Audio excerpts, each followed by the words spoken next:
Good evening, Namaskar. Welcome to my YouTube channel ECO-OVID Icse of Economics with the chapter number 1 Economics for class 11-12 episode number 3.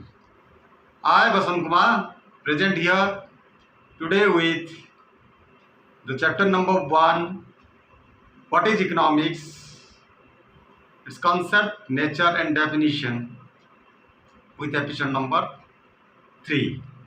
So my dear students, let's start. We have been discussing in the last episode the differences between economic activities and non-economic activities in economics. Then economic activities, I have already told you that consumption, production, distribution, exchange and investment.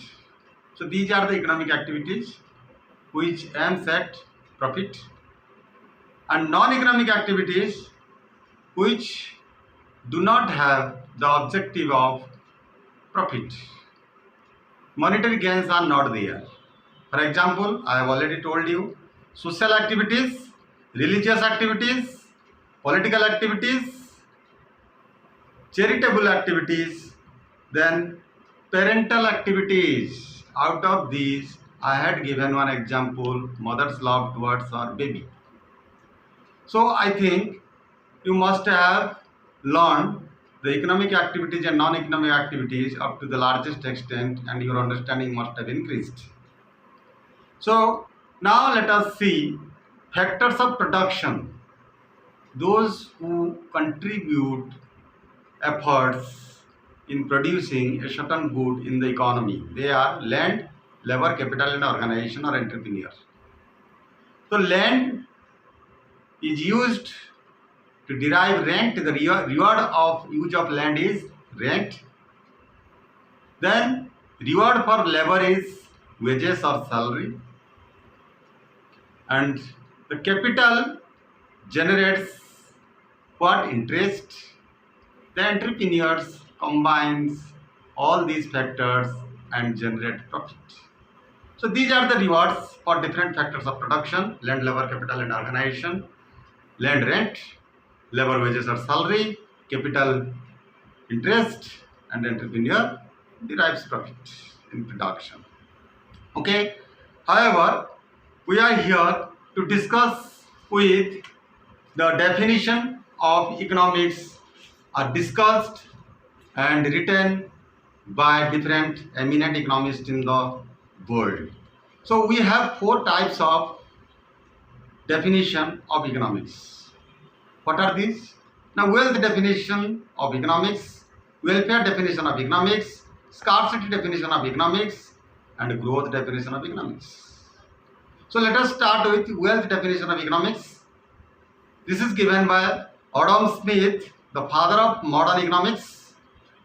In his book, he had written a book on economics which brought the light into the economy and society in the world, that there is a certain subject like economics which is being operated in our daily life. And what is the name of that book? An inquiry into the nature and causes of wealth of nation. I repeat, an inquiry into the nature and causes of wealth of nature. This is written by the father of modern economics, Adam Smith. Which means economics is an inquiry into the factors that determine the wealth of a country and its growth. So this book was written by Adam Smith, and due to some criticisms, shortcomings, loopholes in this definition, we got another definition, that is welfare definition of economics. Then what was the criticism, or what were the criticisms with the definition given by Adam Smith? Now this definition is not a complete definition. It gives importance to wealth rather than social welfare and scarcity of resources. Welfare, social welfare, it doesn't emphasize, and scarcity of resources are lagging behind. It is not included in the definition of Adam Smith, that is wealth definition of economics. So let us have with this criticism what other definition of economics derived by Alfred Marshall, that is the welfare definition of economics. The definition gives importance to human welfare in economic activities undertaken. Then, according to Alfred Marshall, what is economics? Now, Alfred Marshall in his book described what is economics, and his name of the book is Principles of Economics. It was published in the year of 1890, and he has defined what is economics in his book. What is economics? According to Alfred Marshall, the economics is a study of mankind in the ordinary business of life. It examines their part of individual and social action, which is most intimately connected with attainment and use of material requisites of well-being.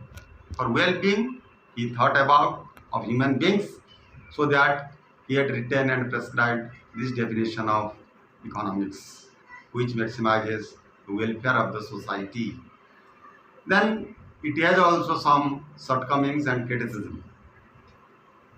So what are the criticisms or shortcomings?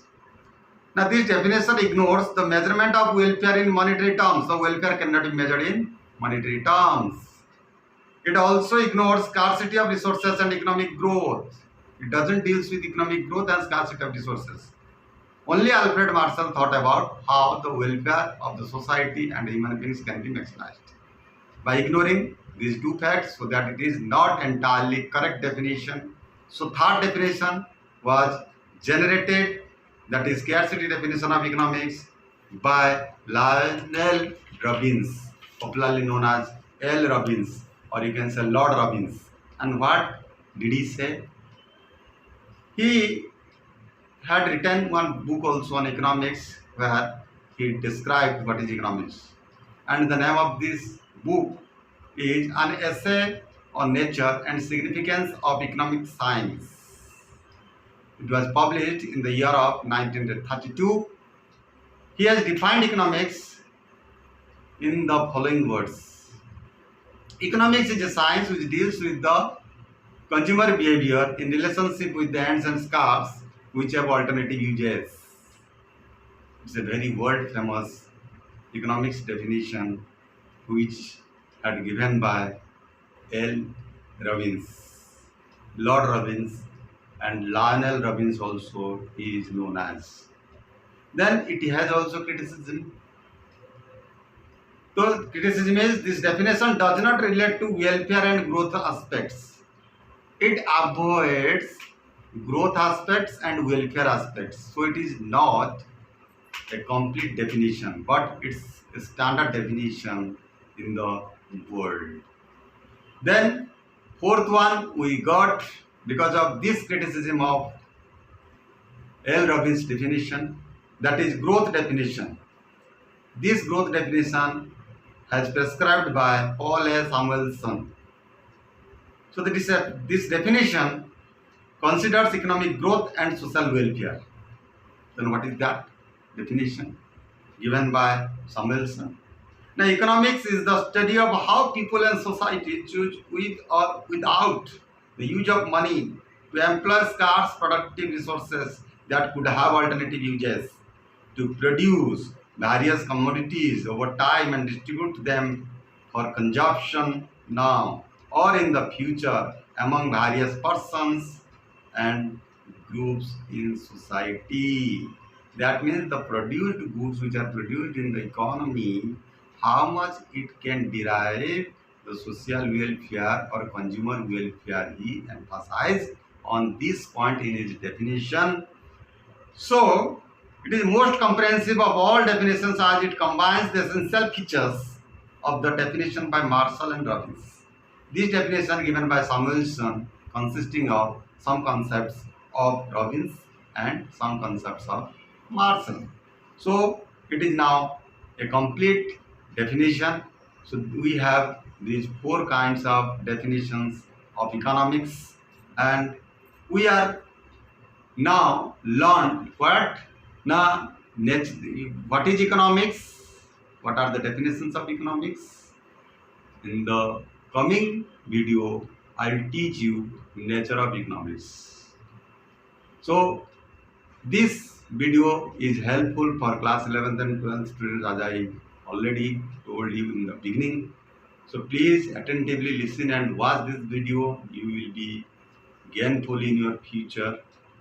If it is very supportive and helpful for you students in class 11th and 12th, please don't forget to like, share, subscribe and comment under this video if you like so much. So in the next period or next video, I will come with nature of economics. So be happy, stay healthy, stay safe.